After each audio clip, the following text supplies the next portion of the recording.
Bonjour à tous. Bah, écoutez, je débute cette vidéo par une audio parce que, lorsque, j'ai monté cette, 3e vidéo, j'ai fait une petite erreur de manipulation. J'ai supprimé le tout premier plan de vidéo et pour garder une certaine cohérence, j'ai préféré, ne pas refaire une vidéo et commencer avec cette petite audio, pour vous dire, bah, voilà, j'en suis à ma, 3e vidéo où je viens répondre à des questions qui m'ont été posées, des sujets, que certaines personnes, aimeraient que j'aborde.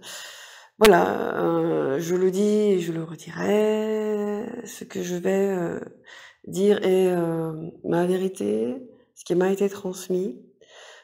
Chacun prendra ce qu'il a envie de prendre et ne prendra pas ce qui ne le fera pas vibrer.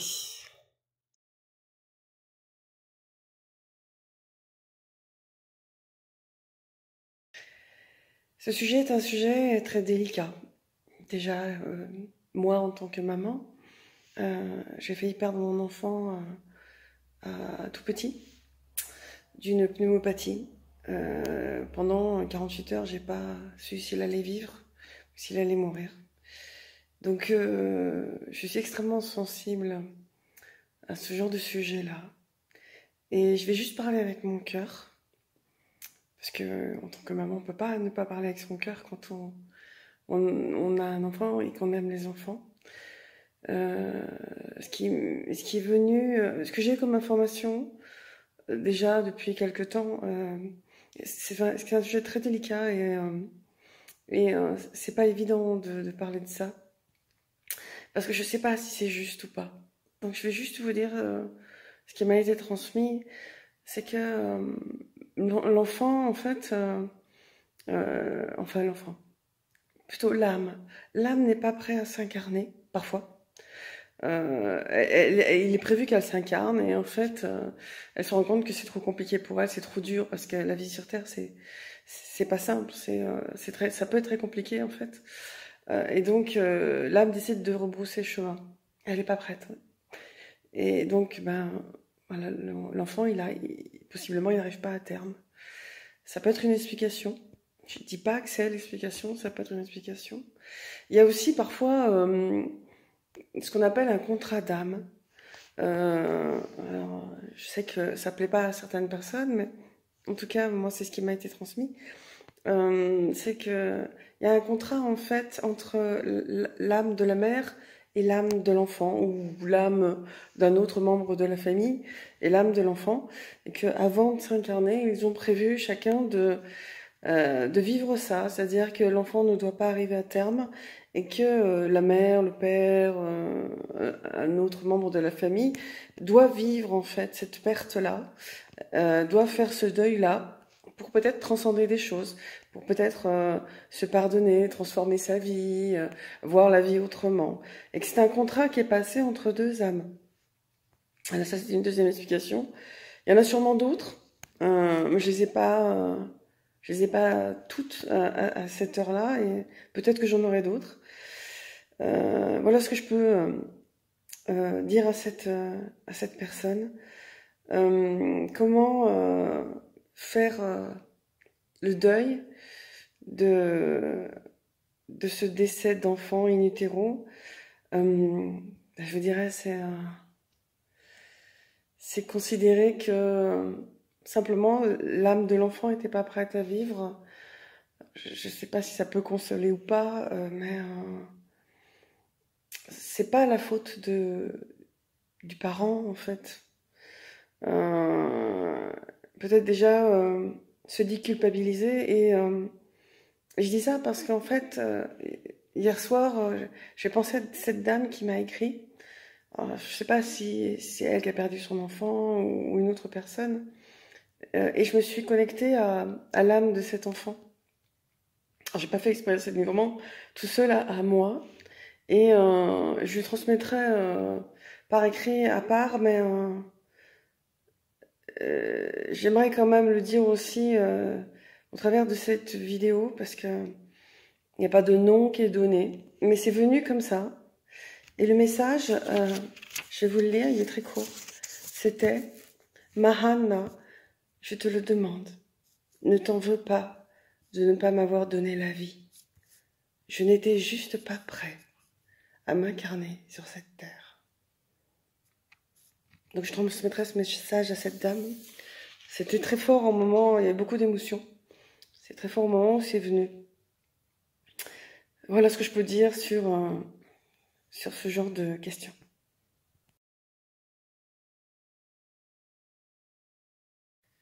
Ah, cette phrase.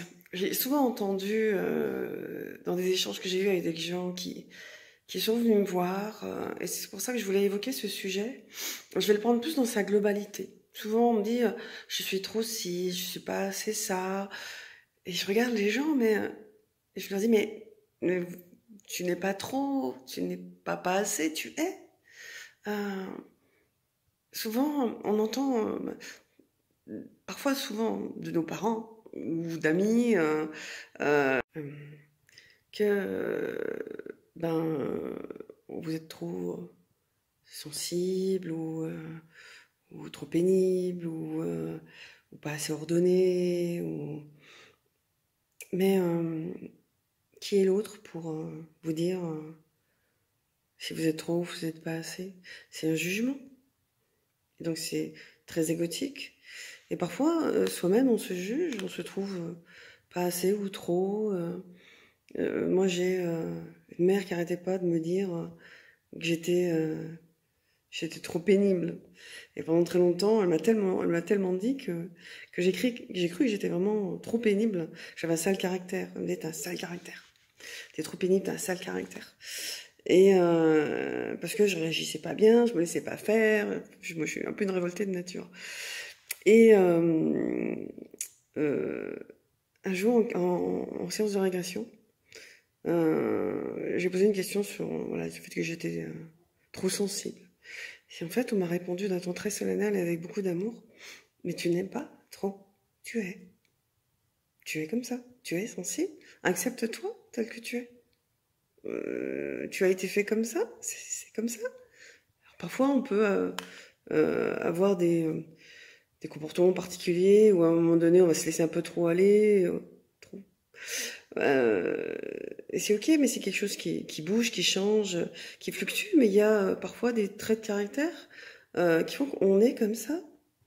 Et un jour, j'ai dit à ma mère qui me disait, mais t'as vraiment un sale caractère?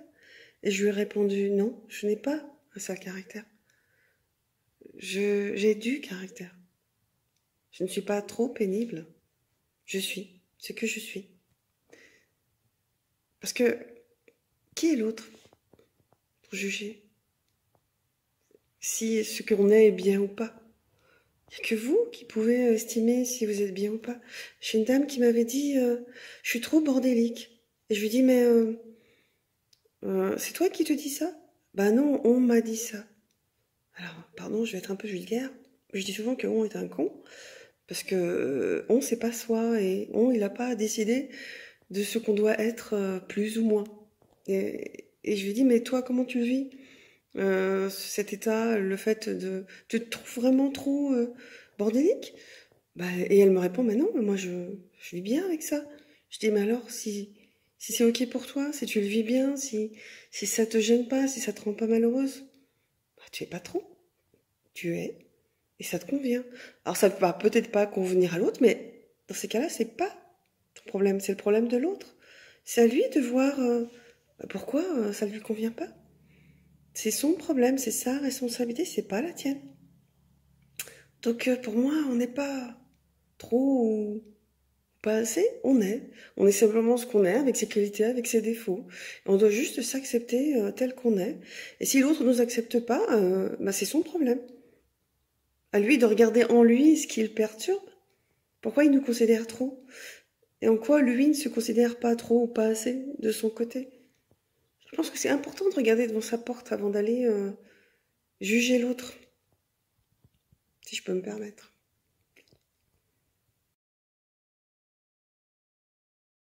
À être.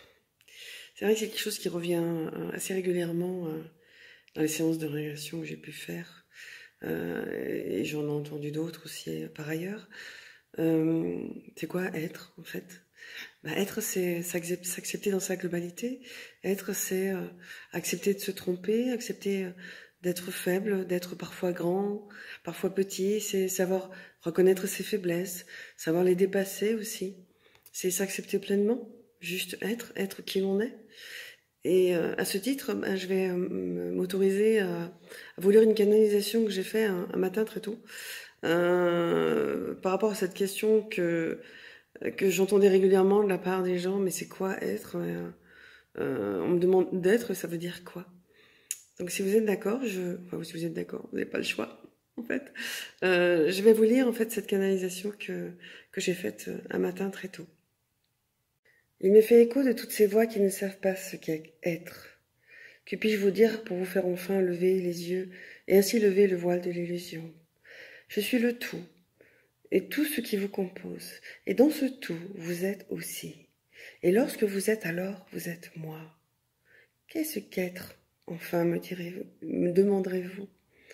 Définissez-vous, décomposez-vous. Faites une liste de ce que vous appelez vos défauts et vos qualités, qui ne sont que des parties de moi. Et regardez alors celles que vous aimez ou refusez. Regardez en vous ce qui vous dérange ou vous plaît. Et dites-moi alors si tout ce que vous voyez en vous vous convient. Êtes-vous dans l'amour de ce que le miroir de votre âme vous renvoie? La réponse est connue, puisque nul être terrestre ne s'aime infiniment. Être, voyez-vous, c'est accepter. Accepter tout de vous, bon, moins bon. Être, c'est être en amour avec vous-même, dans votre globalité. Car en étant, alors vous êtes moi. Je vous le demande, je vous conjure d'être. Vous êtes en quête d'un idéal qui n'existe que dans votre mental et vous empêche d'être moi. Je vous le dis et redis encore, je suis le tout et je suis vous. Quand vous regardez pleinement, sans filtre, sans jugement, sans critique, alors vous me verrez et vous verrez votre essence divine. Le mental vous trompe, même s'il est une partie de moi aussi, mais c'est une partie qui nourrit la dualité et crée l'impermanence en toute chose. Dans tout, il y a du bon. Soyez moi en vous. Écoutez votre cœur, que je suis éternellement en chacun de vous. Écoutez-vous dans votre capacité à transcender les parties sombres et abruptes en les regardant comme des soleils couchants. Regardez la vibration en toute chose. Regardez derrière. Regardez ce que vous ne voyez pas et qui existe. L'illusion est ce que vous voyez par vos yeux. Fermez-les. Écoutez alors votre cœur. Écoutez-le pleinement. Écoutez ces vibrations, celles que je vous transmets au travers de tout. Et entendez alors ce qui est, sans filtre, sans peur, sans doute. Voilà, c'était ce que j'ai reçu il y a un peu plus d'un an maintenant, en canalisation. Je vais terminer simplement par vous dire, soyez qui vous êtes, acceptez-vous comme vous êtes. Ne vous laissez pas juger par d'autres, jauger. Il n'y a pas de plus, de moins, il y a simplement qui vous êtes. Acceptez-vous surtout tel que vous êtes, acceptez vos pardons, acceptez parfois d'être en colère, acceptez parfois d'être triste, acceptez parfois de pas y arriver, de pas être capable, de pas être à la hauteur, parce que vous êtes humain et parce qu'on a le droit aussi. On nous met parfois des impératifs. Souvent, c'est nos parents ou c'est nous-mêmes qui nous mettons des impératifs à être comme ci ou à être comme ça. Et que dès lors qu'on n'est plus comme ci, qu'on n'est plus comme ça, alors on a tendance à se juger, à s'en vouloir ou d'autres ont des attentes vis-à-vis de nous. Mais c'est leurs propres attentes qui projettent sur nous. Et donc moi, je vous dirais... vous êtes ce que vous êtes comme vous êtes, vous avez vos qualités, vous avez vos défauts, vous avez vos points forts, vous avez vos points faibles. Et c'est pas parce qu'à un moment donné, vous êtes soi-disant trop ci ou trop ça que vous l'êtes vraiment. Et puis vous avez le droit à un moment donné, peut-être aussi de l'être trop, je dirais trop pour qui à chaque fois.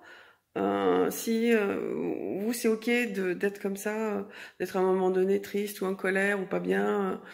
Et que de toute façon vous n'avez pas la capacité de pouvoir faire autrement, acceptez. Acceptez simplement d'être qui vous êtes, avec tout ce que vous êtes. Voilà, tout simplement. Voilà, c'est tout pour aujourd'hui. J'aurai plein d'autres sujets à évoquer avec vous, des questions qu'on m'a posées auxquelles je répondrai. J'essaie de ne pas faire trop long pour justement ne pas vous perdre. Surtout, n'hésitez pas à me faire part de vos remarques, éventuellement si vous avez des sujets que vous voudriez voir évoqués. Surtout, ne vous gênez pas, écrivez-moi, faites-moi part de vos remarques, de vos sujets, de vos interrogations, de ce qui vous plaît ou de ce qui ne vous plaît pas, dans ce que vous entendez, puisque tout ceci est ma vérité, c'est ce qui me semble juste, ce n'est pas une vérité absolue. Ça correspond à qui je suis, ça correspond à mes vibrations, ça correspond à ce que je reçois comme information. Comme je l'aurais dit à chaque fois, si ça vous parle, alors surtout prenez. Si ça vous ne parle pas, alors surtout ne prenez pas. Voilà, je vous souhaite une bonne journée. Prenez bien soin de vous et continuez à vous écouter toujours. À bientôt. Au revoir.